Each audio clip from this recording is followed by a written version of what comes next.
Sed bienvenidos y bienvenidas una vez más aquí a vuestro canal, Microcuentos Universales. Hoy estoy aquí para presentaros una nueva entrega de la colección Cuentos Rusos. Además os traigo un cuento de un escritor que aquí en el canal ya ha dejado varios cuentos. Y es ni más ni menos que Anton Chejov. Últimamente os subí varios cuentos rusos de Iván Turgenev, como por ejemplo un relato del padre Alexei, y también este último, que ha sido, pues no lo habéis visto mucha gente, y la verdad es que es un cuento cargado de enseñanzas, ¿no? Titulado Enemigos. ¿Y hoy qué os traigo? Hoy os traigo un cuento titulado Vecinos. ¿Y de qué trata este cuento? Este cuento trata de un personaje principal, Piotr Mikhailich, que se ve perturbado porque su hermana, Zina, se ha fugado con uno de sus mejores amigos, Blasik. Y ahí vienen las tribulaciones emocionales que tiene este personaje. Y lo voy a dejar ahí. Después, al final, como siempre, hay una gran enseñanza y varias más, pero sobre todo una gran enseñanza de la que quiero después hablar. Y por favor, escuchar hasta el final para después captar lo mejor la esencia del cuento, aunque seguro que vosotros la sacáis por vosotros mismos.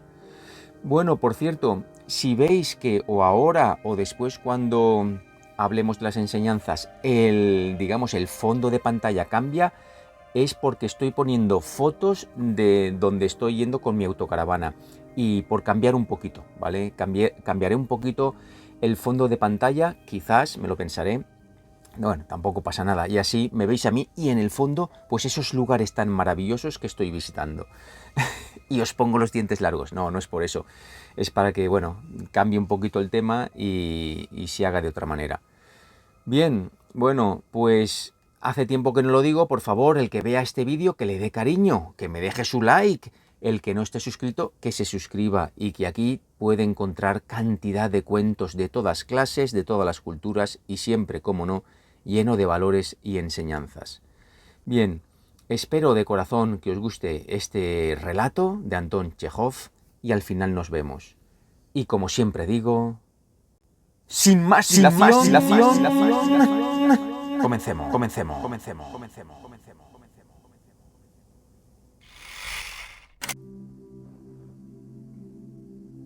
Vecinos. Piotr Mikhailich Ivasin estaba de muy mal humor.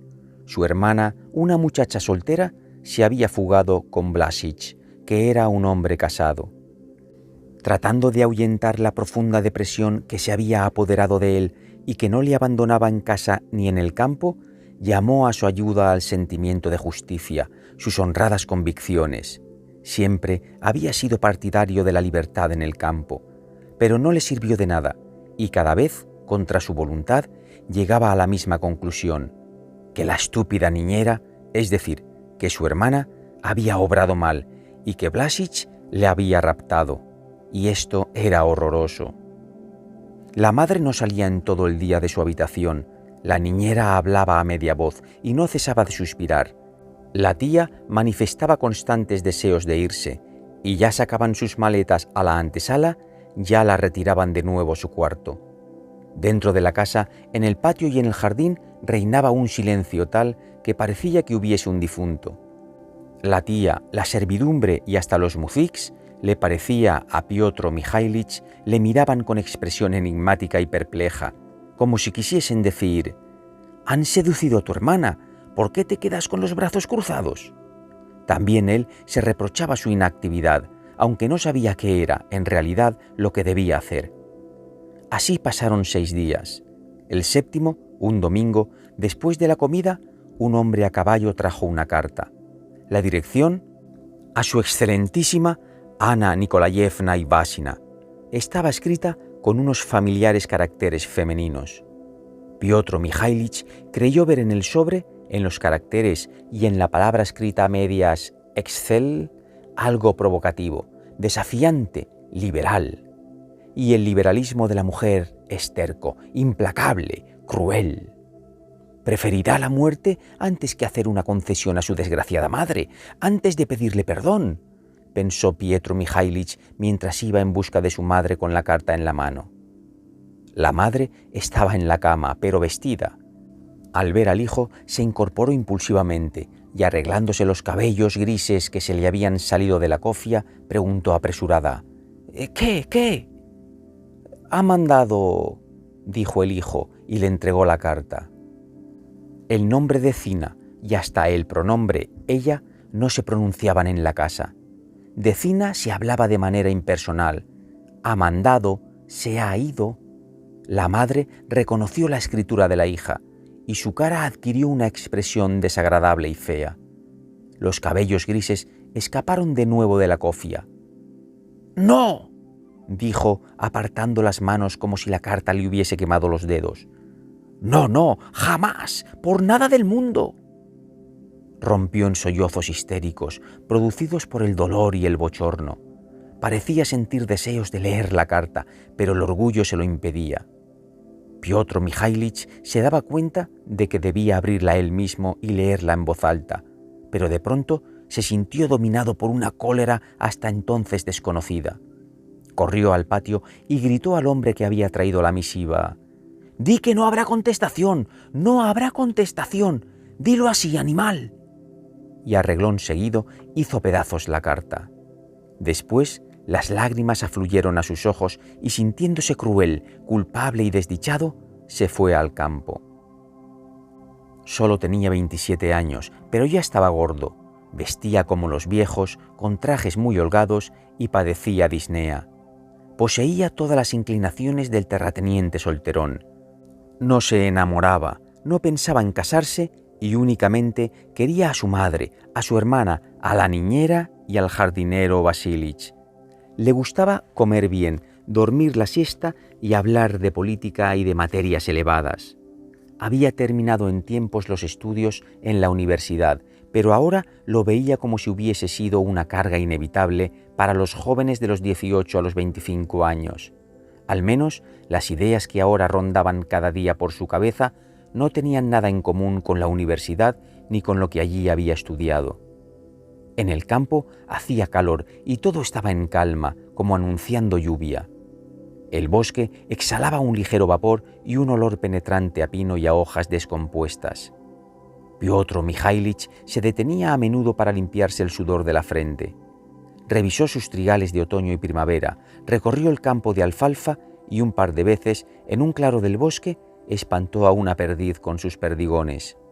Y a todo esto no cesaba de pensar que tan insoportable situación no podía prolongarse eternamente y que deberían ponerle fin de un modo u otro.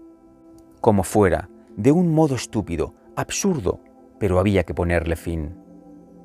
¿Pero cómo? ¿Qué hacer?, se preguntaba, mirando el cielo y los árboles como si implorase su ayuda. Mas el cielo y los árboles guardaban silencio. Las convicciones honestas no le servían para nada, y el sentido común le decía que el lacerante problema solo podía tener una solución estúpida, y que la escena con el hombre que había traído la carta no sería la última de este género. Le daba miedo pensar lo que aún podía ocurrir. Dio la vuelta hacia casa cuando ya se ponía el sol.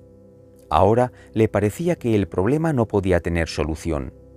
Era imposible aceptar el hecho consumado, pero tampoco se podía no aceptarlo, y no existía una solución media. Cuando, con el sombrero en la mano y dándose aire con el pañuelo, marchaba por el camino y le quedaban un par de verstas para llegar a casa, oyó a sus espaldas un campanilleo. Se trataba de un conjunto muy agradable de campanillas y cascabeles que producían un tintineo como de cristal. Solo podía ser Medowski, el jefe de la policía del distrito, antiguo oficial de húsares que había derrochado sus bienes y su salud, un hombre enfermizo, pariente lejano de Piotr Mikhailich. Tenía gran confianza en los Ivasin y sentía por Zina una gran admiración y un cariño paternal.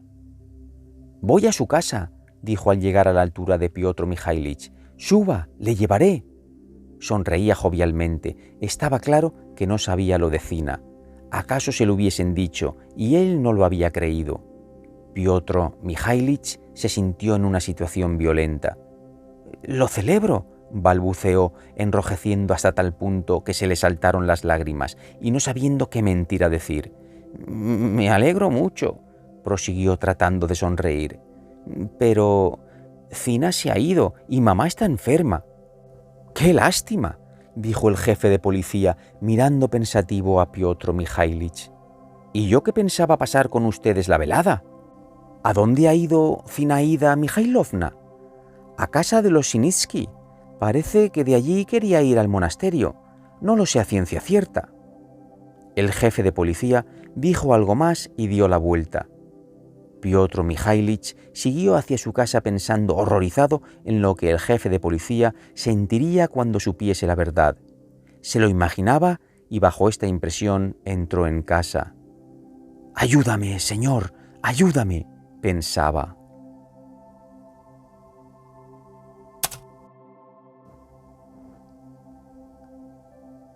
En el comedor, tomando el té, estaba solo la tía.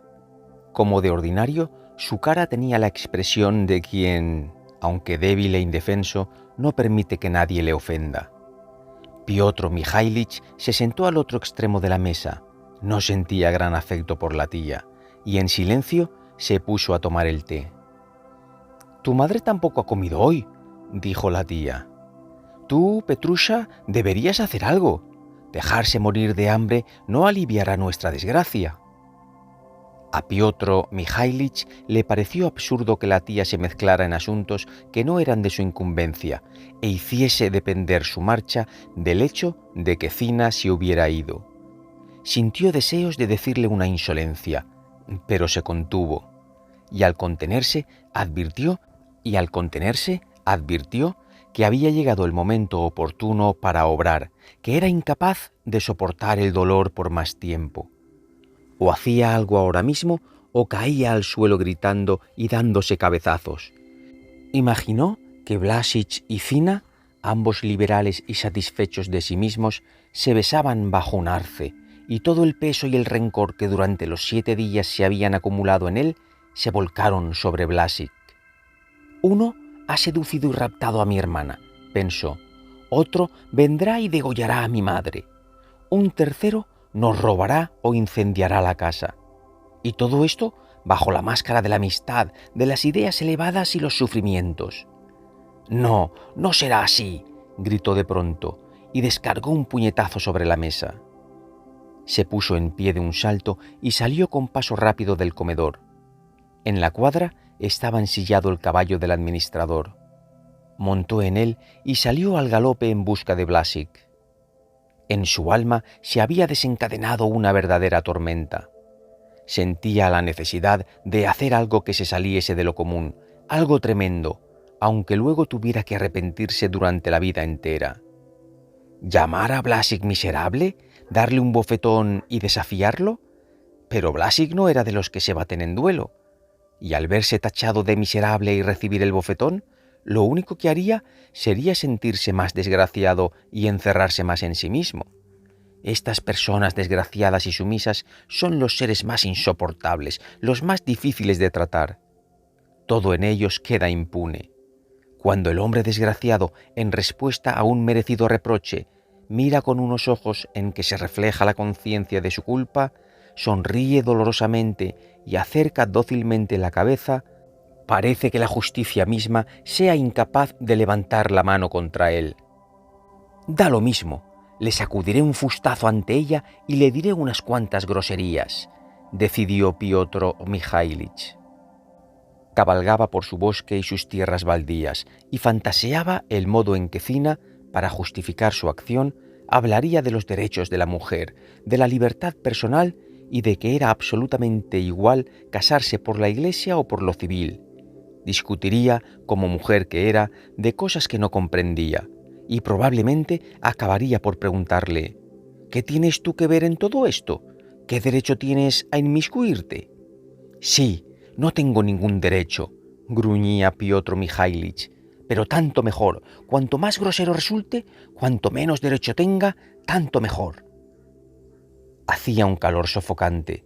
Nubes de mosquitos volaban muy bajo, a ras del suelo, y en los baldíos lloraban lastimeramente las avefrías. Piotr Mijáilich cruzó sus lindes y siguió al galope por un campo completamente liso. Había recorrido muchas veces este camino y conocía cada matorral, hasta la última zanja. Aquello que a lo lejos, entre dos luces, parecía una roca oscura, era una iglesia roja. La podía imaginar hasta el último detalle, incluso el enlucido del portal y los terneros que siempre pacían en su recinto. A la derecha, a una versta de la iglesia, negreaba la arboleda del conde Koltovich, y tras la arboleda empezaban las tierras de Blášik. Por detrás de la iglesia y de la arboleda del conde avanzaba un enorme nubarrón que de vez en cuando quedaba iluminado por unos pálidos relámpagos. «Ahí está», pensó Piotr Mijáilich. «Ayúdame, señor». El caballo no tardó en dar muestras de cansancio y el propio Piotr Mijáilich se sentía fatigado. El nubarrón le miraba con enfado, como aconsejándole que volviese a casa. Sintió cierto miedo. «Les demostraré que no tienen razón», trató de infundirse ánimos. «Dirán que eso es el amor libre, la libertad personal, pero la libertad está en la abstención y no en la subordinación a las pasiones. Lo suyo es depravación y no libertad». Llegó al gran estanque del conde. El reflejo de la nube le daba un aspecto plomizo y sombrío, y de él surgía una intensa humedad. Junto al dique, dos sauces, uno viejo y otro joven, se inclinaban para buscarse cariñosamente. Por este mismo lugar, 2 semanas antes, Piotr Mijáilich y Blášik habían pasado a pie, cantando a media voz una canción estudiantil. «No amar es destruir la vida joven». Miserable canción. Cuando Piotr Mijáilich cruzó la arboleda, retumbó el trueno y los árboles zumbaron, inclinándose por la fuerza del viento. Debía darse prisa. Desde la arboleda hasta la hacienda de Blášik tenía que cruzar aún la pradera, algo así como una versta. A ambos lados del camino se alineaban los viejos abedules, de aspecto tan triste y desgraciado como Blášik, su dueño. Lo mismo que él, eran delgados y habían crecido desmesuradamente. En las hojas de los abedules y en la hierba repiquetearon grandes gotas. El viento se calmó al instante y se extendió un olor a tierra mojada y a álamo. Apareció la cerca de Blášik, con su acacia amarilla, que también era delgada y había crecido más de la cuenta. En un lugar donde la cerca se había venido abajo, se veía un abandonado huerto de árboles frutales.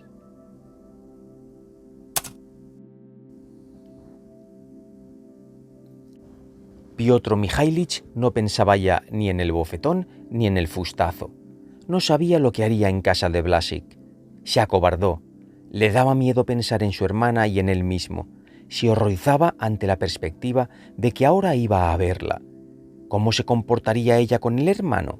¿De qué hablarían? ¿No era preferible dar la vuelta antes de que fuese demasiado tarde? Mientras pensaba así, galopó hacia la casa por la avenida de Tilos, dejó atrás los grandes macizos de lilas y de pronto vio a Blášik. Este, descubierto, con una camisa de percal y botas altas, inclinado bajo la lluvia, iba de la esquina de la casa al portal. Le seguía un obrero con un martillo y un cajón de clavos. Seguramente había reparado las maderas de las ventanas, batidas por el viento. Al ver a Piotr Mijáilich, Blášik se detuvo. «¿Eres tú?», preguntó sonriendo. «¡Excelente!». «Sí, como ves, he venido», dijo Piotr Mijáilich con voz suave, sacudiéndose la lluvia con ambas manos.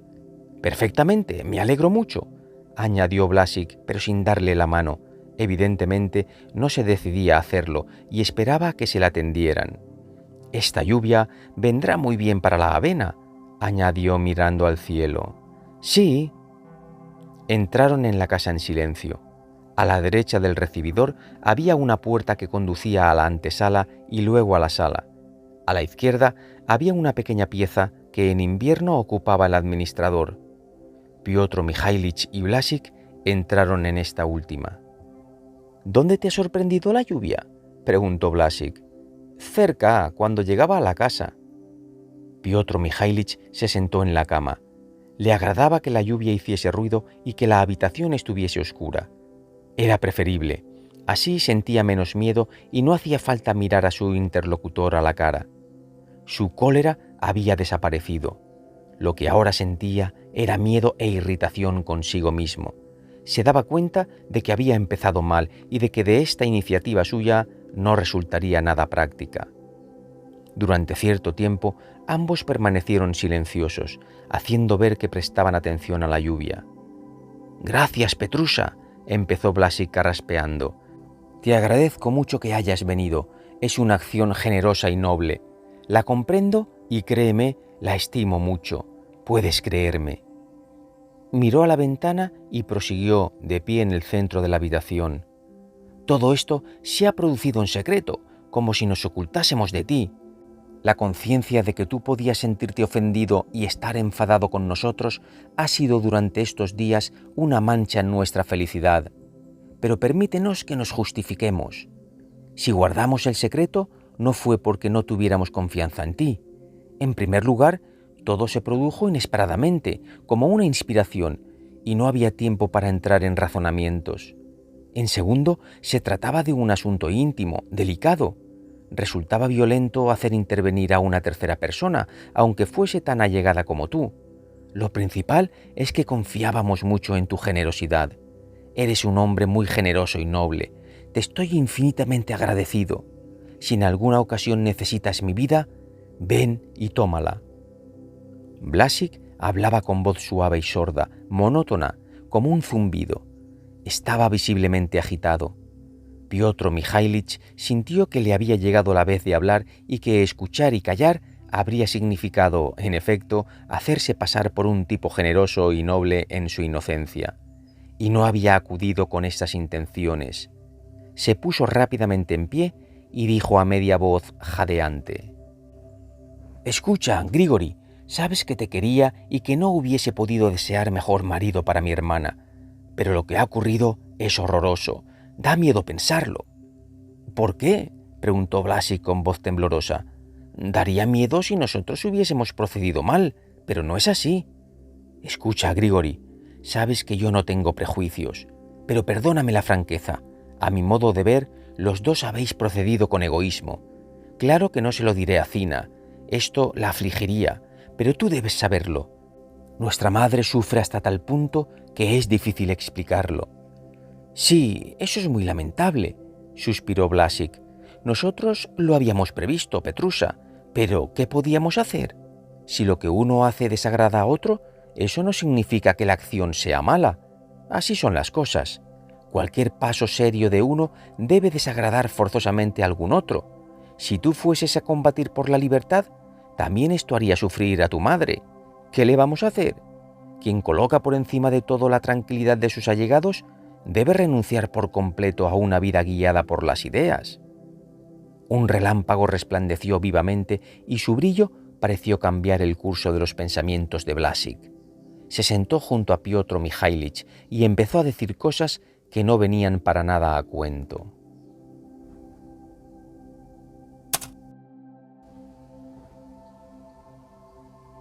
«Yo, Petrusha, adoro a tu hermana», dijo. «Siempre que iba a tu casa me parecía ir en peregrinación, a elevar mis oraciones a Dios, cuando lo cierto es que mis oraciones se dirigían a Zina. Ahora mi adoración crece por días.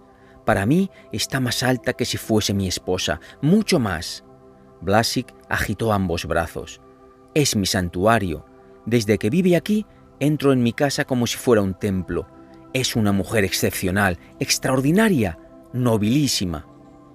«Vaya, ya ha empezado su canción», pensó Pietro Mikhailich, pero la palabra mujer no le había agradado.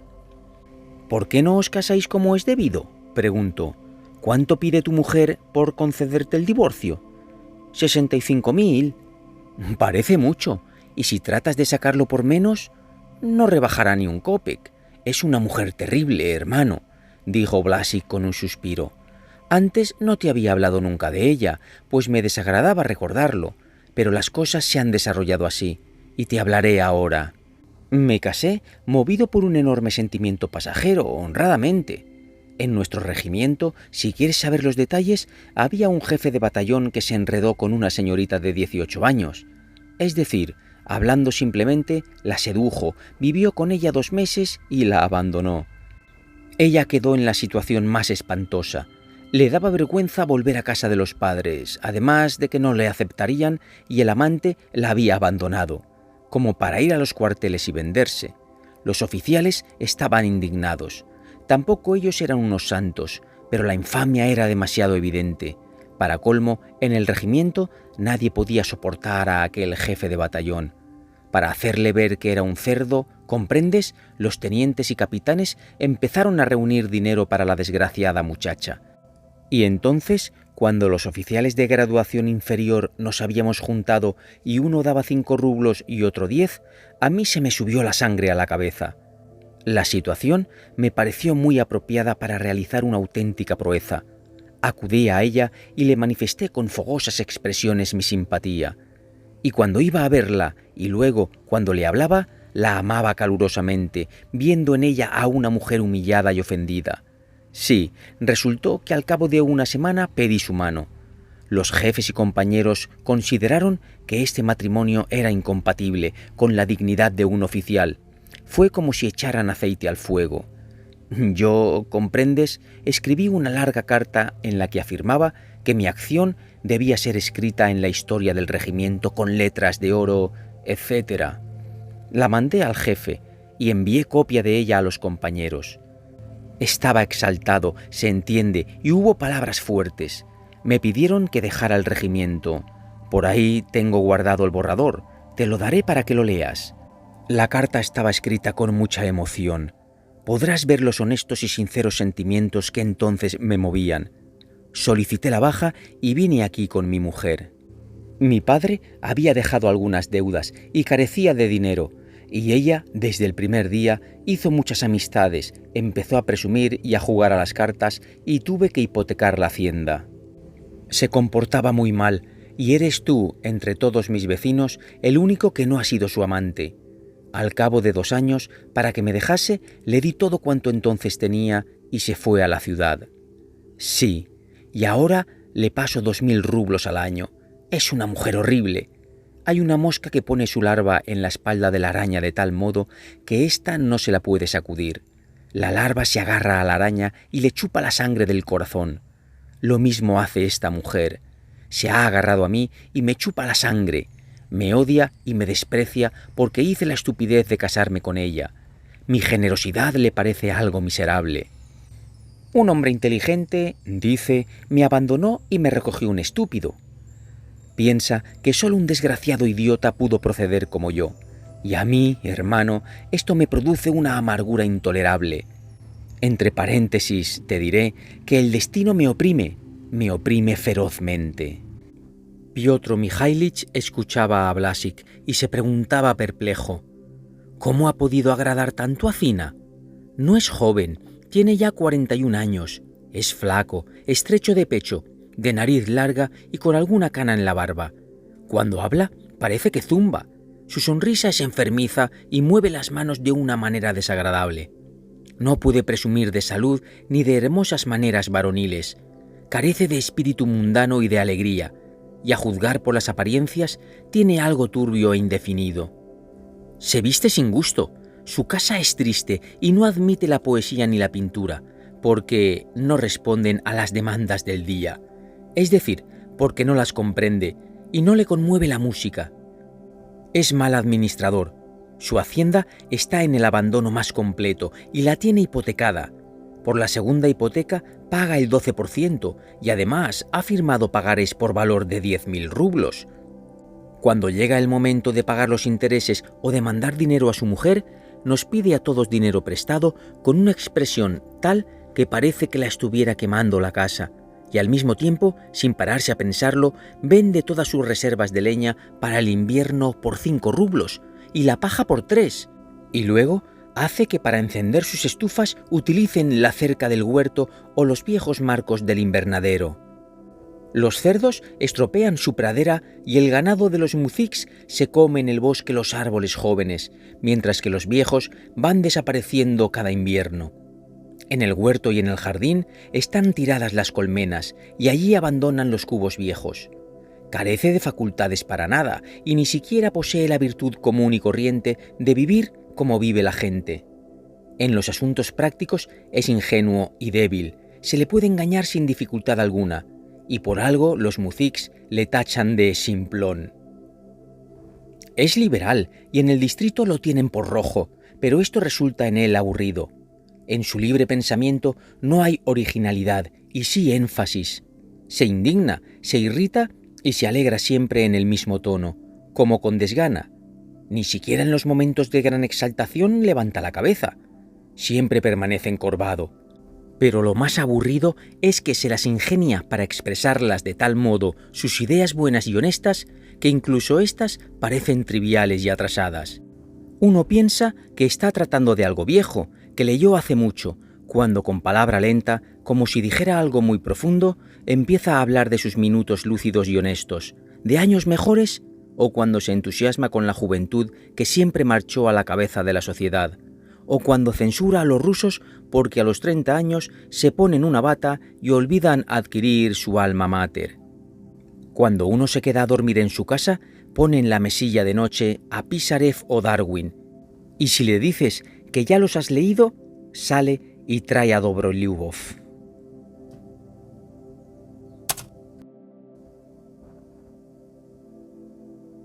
En el distrito calificaban esto de libre pensamiento, que muchos miraban como una extravagancia ingenua e inocente.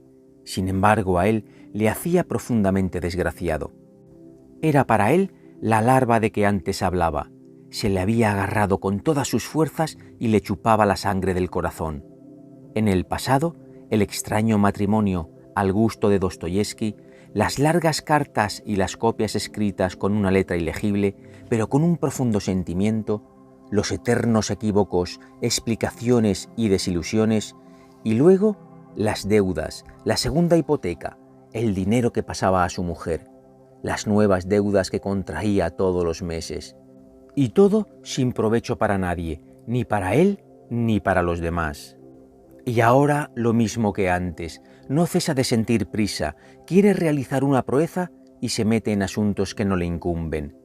Lo mismo que antes, en cuanto se presenta la ocasión, escribe largas cartas con sus copias, mantiene fatigosas y triviales conversaciones sobre la comunidad campesina o la necesidad de poner en pie las industrias artesanas, o sobre la construcción de una fábrica de quesos. Conversaciones muy semejantes unas a otras, hasta tal punto que parecen salir no de un cerebro vivo, sino de una máquina. Y por fin, este escándalo de Zina, que no se sabe cómo terminará. Y entre tanto, Zina es joven, solo tiene 22 años, es bonita, elegante y jovial, le gusta reír y charlar, es muy aficionada a las discusiones y siente pasión por la música. Muestra buen gusto en la elección de vestidos, libros y muebles, y en su casa no habría tolerado una habitación como esta, que huele a botas y vodka barato. Es también liberal, pero en su libre pensamiento se dejan sentir una superabundancia de energías, la vanidad de una muchacha joven, fuerte y atrevida, la apasionada sed de ser mejor y más original que el resto. ¿Cómo pudo enamorarse de Blasik? Él es un Quijote, un fanático terco, un maníaco, pensaba Piotr Mikhailich, y ella es tan blanda, tan débil de carácter y acomodaticia como yo. Los dos nos rendimos pronto y sin resistencia. Se enamoró de él, aunque yo mismo le profeso cariño a pesar de todo. Piotr Mikhailich tenía a Blasik por un hombre bueno y honesto, aunque de estrechas miras. En sus emociones y sufrimientos y en toda su vida no veía altos fines, próximos o remotos. Veía únicamente el tedio y la incapacidad de vivir. Su sacrificio y todo lo que Blasik denominaba proeza o impulso honrado le parecía un derroche inútil de energía, innecesarios disparos sin bala en los que se quemaba mucha pólvora. La circunstancia de que Blasik estuviera fanáticamente seguro de la extraordinaria honradez e infalibilidad de su manera de pensar le parecía ingenua y hasta morbosa. En cuanto al hecho de que se las hubiera ingeniado toda su vida para confundir lo mezquino con lo sublime, de que se hubiera casado estúpidamente y lo considerase una proeza, y de que luego hubiera buscado a otras mujeres, viendo en ello el triunfo de una idea, resultaba sencillamente incomprensible. A pesar de todo, Piotr Mikhailich sentía afecto por Błaszczyk, advertía en él la presencia de cierta fuerza, y por eso nunca era capaz de llevarle la contraria. Błaszczyk se había sentado junto a él para charlar bajo el rumor de la lluvia, en la oscuridad, y ya carraspeaba, dispuesto a contar algo largo, por el estilo de la historia de su boda. Pero Piotr Mikhailich no hubiera podido escucharlo. Le abrumaba la idea de que dentro de unos minutos iba a ver a su hermana. «Sí, no has tenido suerte en la vida», dijo suavemente. «Pero perdóname, nos hemos apartado de lo principal. No era de eso de lo que teníamos que hablar». Sí, tienes razón. Volvamos a lo principal», asintió Błaszczyk y se puso en pie. «Escucha lo que te digo, Petrusha. Nuestra conciencia está limpia. No nos ha casado un sacerdote, pero nuestro matrimonio es perfectamente legítimo. No voy a demostrarlo ni tú tienes por qué oírlo. Tu pensamiento es tan libre como el mío, y a Dios gracias, entre nosotros no puede haber discrepancia en este punto. En cuanto a nuestro futuro, no se debe asustar. Trabajaré hasta sudar sangre, sin dormir por las noches. En una palabra, haré cuanto pueda para que Zina sea feliz. Su vida será hermosa. ¿Que si seré capaz de hacerlo? Sí lo seré, hermano. Cuando uno piensa sin cesar en una misma cosa, no le es difícil conseguir lo que quiere. Pero vayamos a ver a Zina. Hay que darle esta alegría». A Piotr Mikhailich le dio un vuelco el corazón. Se levantó y siguió a Błaszczyk a la antesala y de allí a la sala. En esta pieza enorme y sombría no había más que un piano y una larga fila de viejas sillas con incrustaciones de bronce, en las que nadie se sentaba nunca.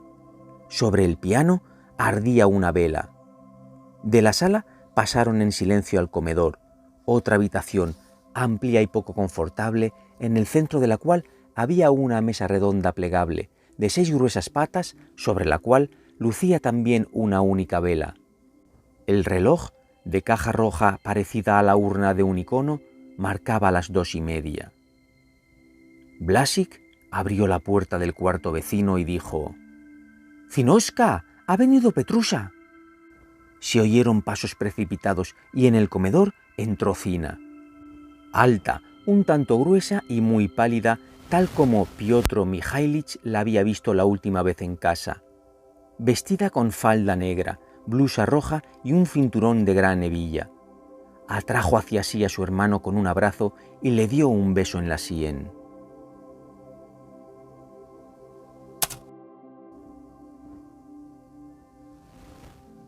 «¡Qué tormenta!», dijo. «Grigori había salido y me he quedado sola». No daba muestras de turbación y miraba a su hermano con ojos sinceros, diáfanos, como en casa. Al verla, Piotr Mikhailich dejó de sentirse turbado. «¿Pero tú no tienes miedo a las tormentas?», dijo, y se sentó junto a la mesa. «Sí, pero aquí las habitaciones son enormes, el edificio es viejo, y en cuanto suena un trueno, todo él se estremece como un armario con vajilla. Por lo demás, es muy agradable», siguió, sentándose frente a su hermano. «Aquí todas las habitaciones guardan un recuerdo agradable. En la mía, lo que son las cosas, se pegó un tiro el abuelo de Grigori. En agosto tendré dinero y arreglaré el pabellón del jardín», dijo Błaszczyk. «No sé por qué, cuando hay tormenta recuerdo al abuelo», prosiguió Zina, «y en este comedor mataron a palos a un hombre». «Es cierto», confirmó Błaszczyk, y miró con los ojos muy abiertos a Piotr Mikhailich. «En los años 40 tenía arrendada esta hacienda un francés llamado Olivier. El retrato de su hija está aún en la buhardilla. Este Olivier, según contaba mi padre, despreciaba a los rusos por su ignorancia y se burlaba de ellos terriblemente. Así exigía que el sacerdote, al pasar junto a la finca, se descubriera media versta antes de la casa, y cuando cruzaba con su familia por la aldea, quería que hiciesen repicar las campanas. Con los siervos y la gente menuda Se entiende, gastaba aún menos ceremonias. En cierta ocasión pasó por aquí uno de los hijos más nobles de la Rusia vagabunda, algo parecido al estudiante Jomá Brut de Gogol.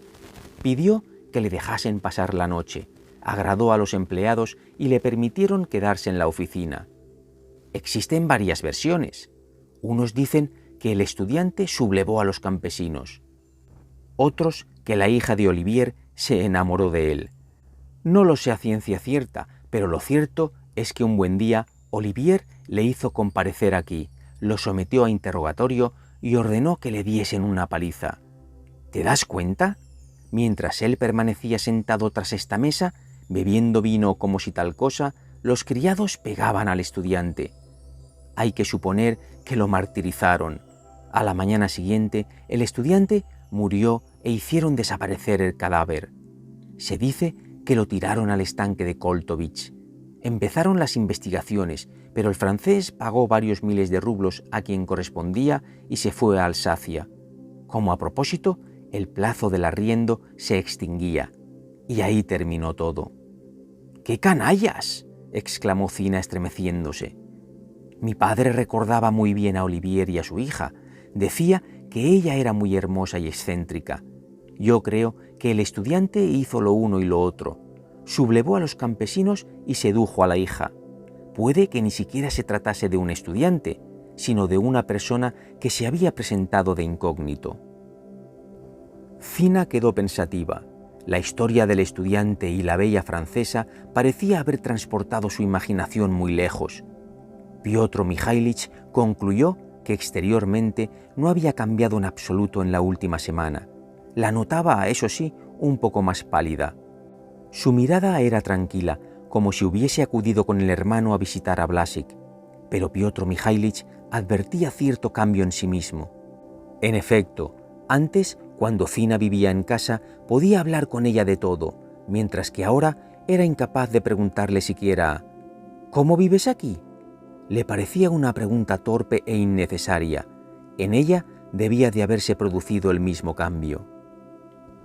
No mostraba prisa en hablar de la madre, de su casa, de su historia amorosa con Blasik. No se justificaba, no decía que el matrimonio civil era mejor que el eclesiástico. No mostraba inquietud y se había quedado meditando tranquilamente en el caso de Olivier. ¿Y por qué habían sacado de pronto la conversación del francés? «Los dos tenéis la espalda mojada por la lluvia», dijo Zina sonriendo alegremente, afectada por esta pequeña semejanza entre su hermano y Blasik. Y Piotr Mikhailich sintió toda la amargura y todo el horror de su situación. Recordó su casa vacía, el piano cerrado y la clara habitación de Zina, en la que ahora no entraba nadie. Recordó que en las avenidas del jardín no había ya huellas de sus pies pequeños y que poco antes del té de la tarde nadie iba a bañarse entre grandes risas. Aquello que más le atraía desde su más tierna infancia, en lo que le agradaba pensar sentado entre el pesado aire del aula, claridad, pureza, alegría, todo cuanto llenaba la casa de vida y luz, se había ido para no volver, había desaparecido y se mezclaba con la grosera y torpe historia de un jefe de batallón, de un generoso teniente, de una mujer corrompida, del abuelo que se había pegado un tiro. Y empezar la conversación sobre la madre o imaginar que el pasado podía volver significaría no comprender algo que estaba tan claro. Los ojos de Piotr Mikhailich se llenaron de lágrimas y su mano, puesta sobre la mesa, tembló. Zina advirtió lo que él pensaba y sus ojos resplandecieron también con el brillo de las lágrimas. «Ven aquí, Grigori», dijo a Blasik. Se retiraron junto a la ventana y empezaron a hablar en voz baja. Por la manera en que Blasik se inclinaba hacia ella y en que ella miraba a Blasik, Piotr Mikhailich comprendió una vez más que todo había acabado para siempre y que no hacía falta hablar de nada. Zina se retiró. «Verás, hermano», empezó Blasik después de un breve silencio, frotándose las manos y sonriendo. «Antes te decía que nuestra vida era feliz, pero lo hacía para someterme, por así decirlo, a las exigencias literarias. En realidad, todavía no hemos experimentado la sensación de la felicidad. Zina no cesa de pensar en ti y en vuestra madre, y se atormenta. Eso significa un tormento para mí. Es un espíritu libre, decidido, pero con la falta de costumbre se le hace pesado, además de que es joven. Los criados la llaman señorita. Parece que es algo sin importancia, pero la preocupa. Así es, hermano. Zina trajo un plato de fresas. Tras ella entró una pequeña doncella de aspecto sumiso. Puso en la mesa un jarro de leche y antes de retirarse hizo una inclinación muy profunda. Tenía algo de común con los viejos muebles, daba la sensación de algo estupefacto y aburrido. La lluvia había cesado. Piotr Mikhailich comía fresas y Blasik y Zina lo miraban en silencio. Se acercaba el momento de la conversación innecesaria pero inevitable, y los tres sentían su peso. Los ojos de Piotr Mikhailich se llenaron de nuevo de lágrimas. Apartó el plato y dijo que ya era hora de volver, pues se le iba a hacer tarde y acaso empezase de nuevo la lluvia. Llegó el momento en que Zina, por razones de decoro, debía sacar la conversación sobre los suyos y su nueva vida. «¿Qué hay en casa?», preguntó apresuradamente, y su pálido rostro se estremeció ligeramente. «¿Y mamá?». «Ya la conoces», contestó Piotr Mikhailich, apartando la vista. «Petrusha, tú has pensado mucho en lo sucedido», siguió ella, agarrando a su hermano de la manga, y él comprendió lo difícil que le era hablar. «Has pensado mucho.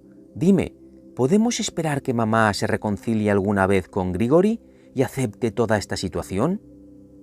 Estaba junto a él, mirándole a la cara, y él se asombró al verla tan hermosa y al pensar que nunca lo había advertido. Y el hecho de que su hermana, tan parecida físicamente a la madre, delicada y elegante, viviera en casa de Blasik y con Blasik, junto a aquella doncella, junto a la mesa de 6 patas, en una casa donde habían matado a palos a un hombre, el hecho de que ahora no volviese con él a casa, sino que se quedase allí a dormir, le pareció un absurdo increíble. «Ya conoces a mamá», dijo sin contestar a la pregunta. «A mi modo de ver, convendría observar, hacer algo, pedirle perdón».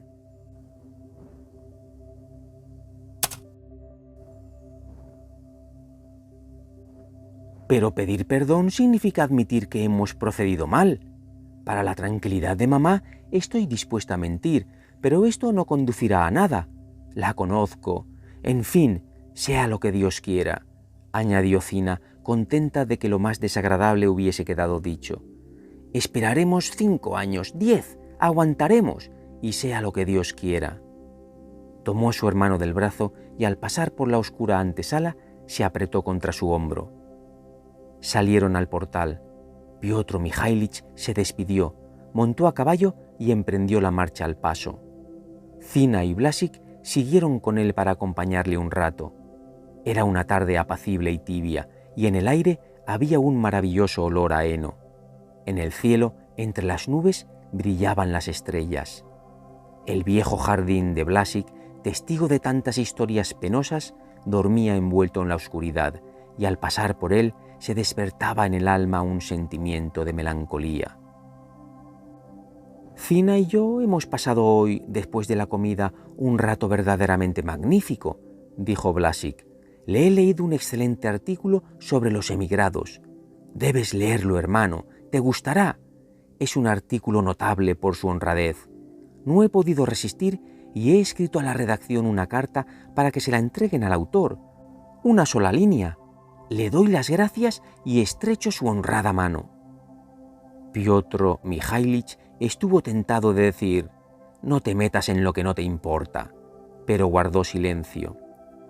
Blasik caminaba junto al estribo derecho y Zina junto al izquierdo. Los dos parecían haber olvidado que tenían que volver a casa, aunque había mucha humedad y quedaba ya poco hasta la arboleda de Koltovich. Piotr Mikhailich se dio cuenta de que esperaban algo de él, aunque ni ellos mismos sabían qué, y sintió por ambos una profunda piedad. Ahora, cuando marchaban junto al caballo, pensativos y sumisos, tuvo la profunda convicción de que eran desgraciados y de que no podían ser felices, y su amor le pareció un error triste e irreparable. La piedad y la conciencia de que no podía hacer nada en su favor le produjo esa enervación en la que, para evitar el fatigoso sentimiento de la compasión, está uno dispuesto a cualquier sacrificio. «¿Vendré alguna vez a pasar la velada con vosotros?». Pero parecía como si hubiese hecho una concesión y no le satisfizo. Al detenerse junto a la arboleda de Koltovich para despedirse definitivamente, se inclinó hacia su hermana, puso la mano en su hombro y dijo: «Tienes razón, Zina, has hecho bien». Y para no añadir nada más y para no romper a llorar, dio un fustazo al caballo y se perdió al galope entre los árboles. Al entrar en la oscuridad, volvió la cabeza y vio que Blasik y Zina regresaban a casa por el camino. Él a grandes zancadas y ella como a saltitos, y conversaban animadamente. «Soy una vieja», pensó Piotr Mijailich. «Venía para resolver la cuestión y aún la he enredado más. Bueno, queden con Dios». Se sentía apesadumbrado. Cuando terminó la arboleda, puso el caballo al paso y luego, junto al estanque, lo detuvo. Sentía deseos de permanecer inmóvil y de pensar. Había salido la luna y se reflejaba como una columna rojiza al otro lado del estanque. A lo lejos retumbó el sordo estruendo del trueno. Piotr Mijailich miraba sin pestañear el agua y se imaginaba la desesperación de su hermana, su dolorosa palidez y los secos ojos con que trataría de ocultar a la gente su humillación. Imaginó su embarazo, la muerte y el entierro de la madre, el horror de Zina, porque la supersticiosa y orgullosa vieja no podía por menos que morirse. Los horribles cuadros del futuro se dibujaron ante él en la oscura superficie del agua, y entre las pálidas figuras de mujer se vio él mismo, pusilánime, débil, con la cara de quien se siente culpable. A 100 pasos, en la orilla derecha del estanque, había algo inmóvil y oscuro. ¿Era una persona o un tronco de árbol? Piotr Mijailich recordó lo del estudiante a quien habían arrojado a este estanque después de matarlo.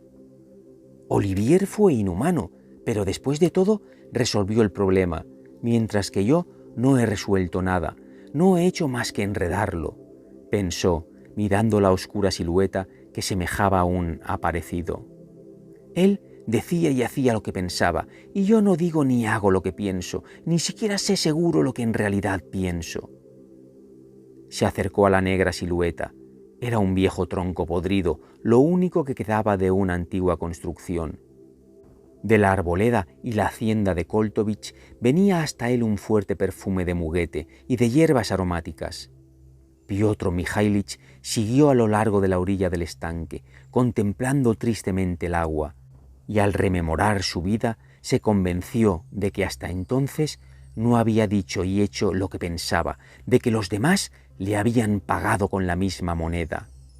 Esto le hizo ver su vida entera tan sombría como aquella agua en que se reflejaba el cielo de la noche y se confundían las algas, y le pareció que aquello no tenía remedio.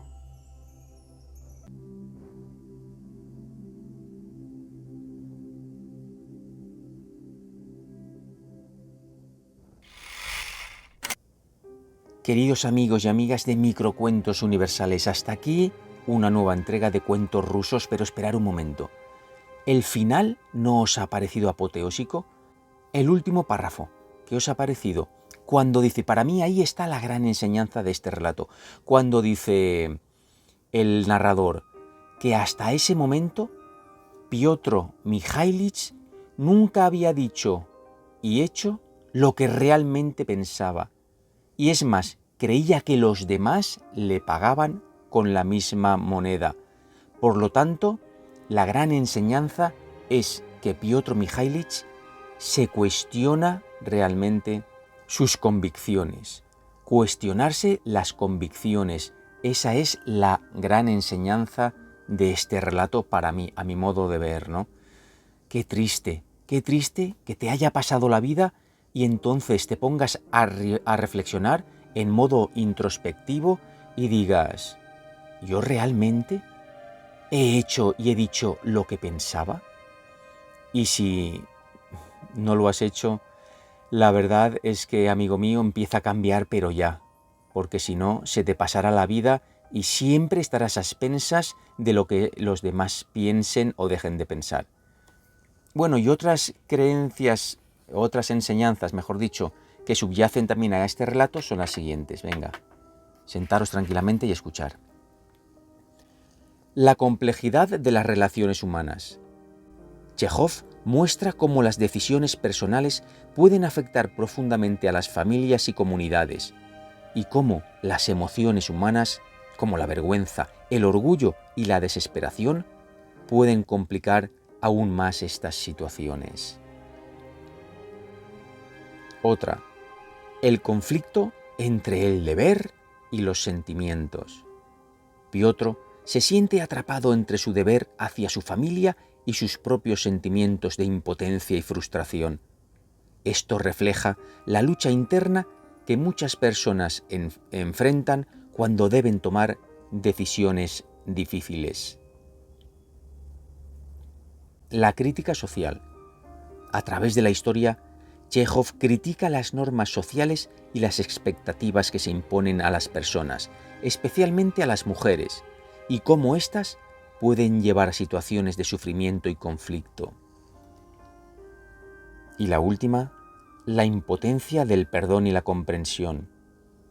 La reacción de la madre de Piotr ante la carta de Zina muestra cómo el orgullo y la falta de perdón pueden perpetuar el dolor y el conflicto en lugar de resolverlo.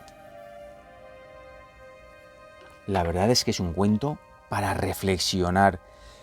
A mí me da pena que lo que estoy subiendo, que los vídeos que subo no tengan engagement, ¿no? Que se llama, que no tengan tirón. O sea, o que la plataforma no me lo promociona, porque de verdad es que son para escuchar, al que le gusta de verdad la literatura, son para escuchar una y otra vez y reflexionar. También al que le gusta reflexionar, ¿no? Ir mejorando como persona.